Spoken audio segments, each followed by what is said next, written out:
everyone, and welcome to The Joy of Editing with Dave Kelly. This is episode number 20 of my Topaz Studio 2 Creative Toolbox series.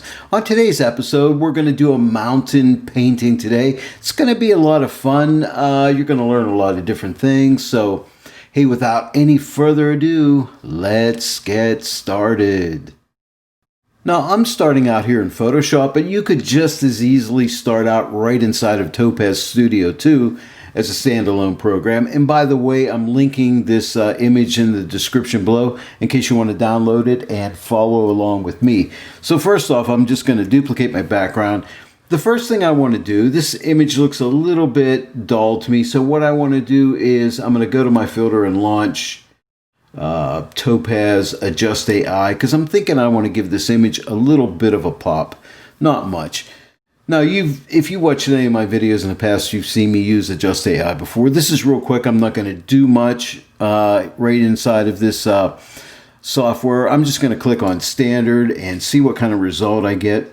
And yeah, it gives me a little bit of punch. And I don't think I'm going to touch anything else on it because I am turning this into a painting, so I don't want to give it extra clarity or extra detail and things like that. I'm really happy with it. I'm just going to go ahead and click Apply. Here's the before Adjust AI and here's the after. So as you can see, it just gives it a little bit of pop. It looks really nice. And the only thing that bugs me is this little area right here. It's a little bit too light. I think when I run this into Topaz Studio 2 and do some painting on here, I think this area is going to be a little bit too hot and it's going to bug us. So I think I'm going to fix that right now. I'm just going to put a blank layer above the layer 1 layer here. And I'm going to get my paintbrush, sample this color right above this white area here, this color right here. It's more of a gray color. I have my flow at 5%, and I'm just going to simply just paint that down, just soften it up a little bit. I mean, it is already clouds, so it's not going to be a big deal by just painting over this. And, you know, when you turn something into a painting, you're eliminating some detail anyway. So I think that's going to be good. It's just going to tone this area down a little bit and not draw our attention so much. So now I'm going to right click this layer 2 and just click merge down. It'll just merge those two layers together. Now I'm going to go ahead and duplicate this layer. And let's just call this TS2 for Topaz Studio 2. I could have named the other layer 1 to Adjust AI, but maybe we'll do that later. But for now, let's just name this Topaz Studio 2, and now we'll launch Topaz Studio 2 and get working on the painting. This is going to be a pretty easy painting today. In Topaz Studio 2, I think I'm only going to use two filters, an abstraction filter and an impressionistic filter. And I think these two filters work really well together. But I think what I'll do is start out with an abstraction filter to simplify the image. But I only want to apply it to the sky area because I like this sky area here. I don't want to have a whole lot of, paint strokes and things happening there. But I mainly want to have the paint strokes and things on the foreground mountains because I think it's going to look really nice. So we're going to start out with the abstraction filter. And all I'm going to do here is take the simplify size and simply start to drag it up. And stop when I get to a point where I think it looks really good. Now, I'm only looking at the clouds. Okay, I'm not really looking at the foreground. And I'm thinking maybe right around a 40 or somewhere around there will look good. But it kind of gives it more of a watercolor look. But I love what's happening in the sky. It's really nice. So what I need to do is I need to get rid of it on the foreground. So we're going to have to use some layer masking there. So now let's go ahead and click on the layer mask up here in the layer section. And we want to invert the layer mask. And the reason I'm doing that, I want it off everything and I just want to paint it on the sky. Now let's get a brush tool and we want to make sure we're painting with white paint. So I'm dragging this transparency slider the whole way to the right. Now let's adjust our radius size here and our softness. I want it relatively soft, but not super soft, maybe somewhere in that area. And I want my radius a little on the larger side. It'll just go quicker. What I'm going to do is just paint close to the mountain. But I don't want to touch the mountain. Now I touched it there a little bit, but no big deal. We can fix any flub ups that we do here very simply.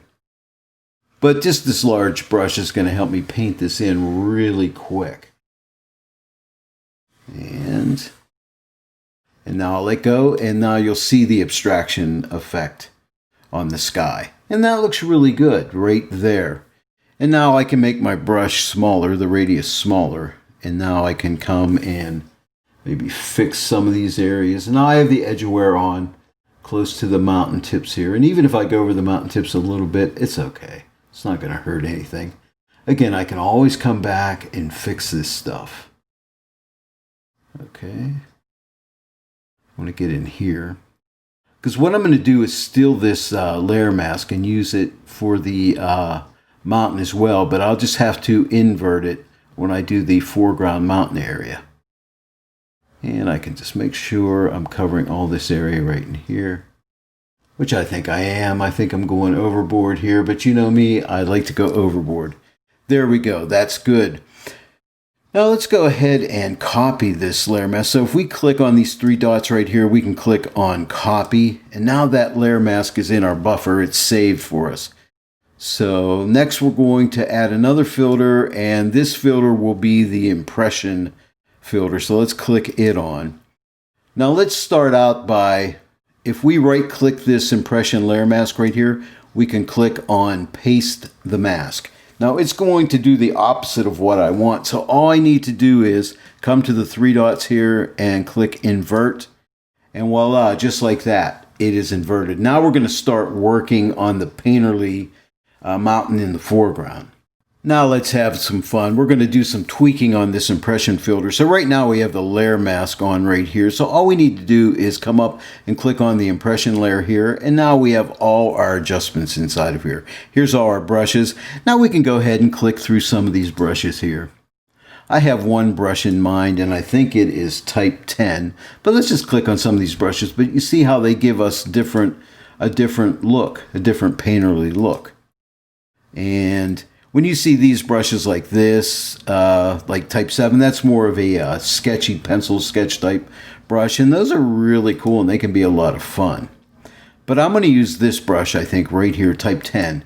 It's kind of a cross between a pencil and a, might be more of a chalk or something like that. But it's going to look really cool. Now, right now, it doesn't look so hot. It's kind of interesting, right? But let's go and take the slider and drag it the whole way down. And let's come here to texture and watch what happens when I come down and see where it says background type solid original. Watch what happens when I click original. All those little white flecks in there go away. Now let's start making adjustments. Let's go back up to the top here. Okay, so we played with our brushes and we found a brush that we liked. We settled on brush number 10. And now we can look at the number of strokes. So here's low strokes, and you'll see it changes. So a low amount of strokes, a medium, and I think I like medium, and here's a high amount of strokes. I'm going to go ahead and choose medium strokes. I like that. And the brush size I think is pretty good, but let me just move it to the right so you can see what's happening there. See, it'll drastically change the image when you do that. If you double-click brush size, it'll get it back to where it was. Paint volume, I usually don't touch it until I do paint opacity first. So let me pull up the paint opacity. And this gives it the effect of more paint being applied to the image. And I do like some paint opacity there. And then we can work with the paint volume. And usually I find with the paint volume, it tends to lighten things up a little bit and shows more of the paint through. So I don't want it to be too light, but I want this image to be, or this painting to be kind of open and airy and fun. Like if I take it off, see, it gets a little darker. So I don't want the volume up too high, but maybe just a very little bit. Next, I'll go to stroke width, and let's see what happens. If we drag this to the right, it'll widen out the strokes. If we go to the left, it'll make them more narrow. And see, they're getting more of that pencil-y type look or that chalk look. So I think I want to err on the side of more of the pencil type look. So I'm going to go to like a 17. It still has a very much of a painterly quality here, so I like that. And now let's examine the length here. So the length, if we drag it to the left, we'll shorten the length up. And if we drag it to the right, we'll lengthen out the stroke length. And as you can see here, it takes on a more abstract look. So I think I'm going to go to the right side, and I think I'm going to settle right around a 69 or a 70 right there. That looks good. Now, I always like to left-click the canvas right here, and you can see the before and after. So I like the direction that I'm going in here. Let's backpedal a little bit. Now we also have this stroke rotation slider here. I'll start to drag it to the right and watch what happens. It kind of like, it'll rotate those strokes around. So you can get some interesting effects when you play with that. You know, your image will take on a totally different look. And you got to be careful here sometimes. You don't want to go too much unless you really want to add some kind of really interesting effect to your image. So I might just, here it is at 0, no stroke rotation. But let's just add maybe just a little bit of that. Yeah, something like that. I like that. It's taking on a little more abstract look, and I like that. And then there's a rotation variation. If you drag it to the right, it'll give you a variation in that stroke rotation. Let's go ahead and take it further to the right. You can see it gets a little more interesting looking, a little more abstract, and it's really cool. But the key here is to play and have fun. Now, don't forget we have a layer mask, so we're only affecting the foreground and not the sky, which is really cool because I think that sky looks really, really nice. So let me go ahead and take the rotation back the whole way. But I like that little bit of stroke rotation, but the rotation variation, I'm going to shut that off. But you can have fun, so don't forget you can play around with all this stuff. Now let's go to another really cool slider. I don't think I'm going to play with the spill or the smudge, but the paint progress, this is one I really enjoy. So if you take this to the left, it'll like go back in time as if you were just starting to paint the painting, like from scratch, and building it up slowly. And this is really cool, right? So you can get your painting in various progress stages, actually. And I want it pretty much at full progress, but I might just back it off a little bit to maybe something like right around here. That looks cool. And again, let me left click the canvas. So there's the before and after. So I'm liking everything so far. I always like to work with these filters from the top and work down. And you'll notice here we have all these sections here, like we have color. If you click this right here, you can open this up and you have all these color controls and things like that. And then you can close these down. I'm not going to mess with the color, but I want to mess with the lighting. I'm not going to do anything with the texture now, so I'm going to go ahead and collapse that. Get that off. And let's just go to lighting here, and let me slide this down so we can see. I think it needs a little bit more contrast, so let me go ahead and bump up the contrast a little bit.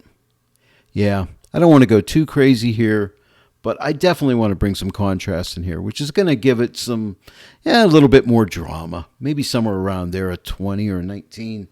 And maybe I might check my highlights out here. You know, if I need more highlights, I can move this to the right and make those highlights really pop. Or if they're popping too much, I can move it to the left a little bit. And I don't like to blow out my highlights, so I might just ease the highlights back. Not much, because they look pretty good, but maybe right around there looks good. Here's a very interesting adjustment right here called light position in this rectangle here. And if you click around in here, you can change the lighting position of your image. See how it changes when I move it around? It goes to different areas, so you can emphasize different lighting schemes on your image here. So play with that. And how do you know where to put these adjustments? Well, stop when you like what the result you're getting. And I'm thinking like that. When it was up here by default, I thought it was a little bit too light in here. So I'm thinking if I take it closer to the center on an angle, maybe like right around here, I just tame that lighting a little bit. You know, I want that drama in there, but I don't want it too strong. But I think right there looks really good. And again, let's left click the canvas. Here's the before and here's the after. Man, I think I like it. Now, if you're happy with your image and you started out in Photoshop like I did, you can just come up here and click accept. Or if you started out in Topaz Studio 2 as a standalone, you could come up here to File and Save Project As and give it a name. In my case, I started out in Photoshop, so let's go ahead and click accept. And here we are back in Photoshop. Let me go ahead and shut off these two layers right here. We started out with this image right here. And then I duplicated the background layer and sent it into Topaz Adjust AI. I since renamed it Adjust AI so we'd know what it was and gave it that little bit of a punch. You see that right there? And then I also got rid of the that lightness in the sky. See that lightness in the sky right there? Because I thought when I make a painting here, I've made paintings before, and if you have too many light spots like this, sometimes your eyes will be drawn to them, and they're hard to fix. So I figured I'd take care of that at the beginning. I used a little bit of paint and got rid of that, and ended up with this. And then we sent it into Topaz Studio 2 and added the painterly effects to it. We ended up with this. So we used some abstraction in the sky, and then we used some painterly effects in the foreground. And I'm really happy with the results. So here's the total before, and here's the after results. Well, there it is, a mountain painting. I hope you enjoyed this one. Hey, if you enjoyed it, please give it a like and share it with your friends. And if you're not yet a subscriber to my channel, please subscribe and click that bell notification icon. Then every time I upload a new tutorial, you'll be notified about it. Hey, if you notice that the audio changed halfway through the video, I just got this new mic right here because I get a lot of background noise, and I needed a mic that would eliminate some of the background noise. So I hope this is going to help. So anyway, just thought I'd let you know that. And hey, I want to thank each and every one of you for joining me on The Joy of Editing with Dave Kelly. I'll see you all right here next time. But until then, happy editing.